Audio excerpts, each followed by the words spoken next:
আসল সুখ কোথায় জানেন? অন্যের মুখে হাসি দেখার মধ্যে সুখ। আসল শান্তি কোথায়? অন্যকে ভালো রাখার মধ্যে সুখ। আমরা পাই না কেন জানেন?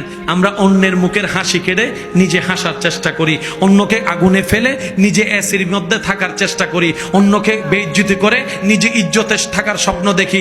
কখনো পাওয়া যাবে না, কখনো পাওয়া যাবে না। কারণ রবের বান্দাকে, রবের সৃষ্টিকে যে কষ্ট দিবে, রব তাকে কখনো ছাড়বে না, রব তাকে কখনো ছাড়বে না, রব তাকে কখনো ছাড়বে না। রব্বুল আলামিন অতীত বর্তমান সব জানার পরও হাসরের বিচার রেখেছেন।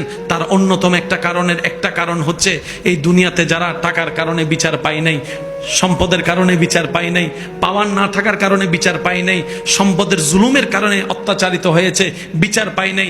আল্লাহ সবাইকে হাসরে নিয়ে বলবে, বান্দা দুনিয়াতে তো টাকার কাছে তোর ন্যায় বিচার হেরে গেছিল, শক্তির সামনে তোর ন্যায় বিচার হেরে গেছিল, জনপাওয়ার না থাকার কারণে তোর পক্ষে কেউ কথা বলে নাই।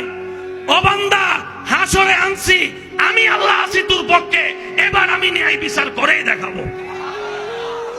আল্লাহ আমাদের সবাইকে বুঝার তৌফিক দান করুক। আমিন।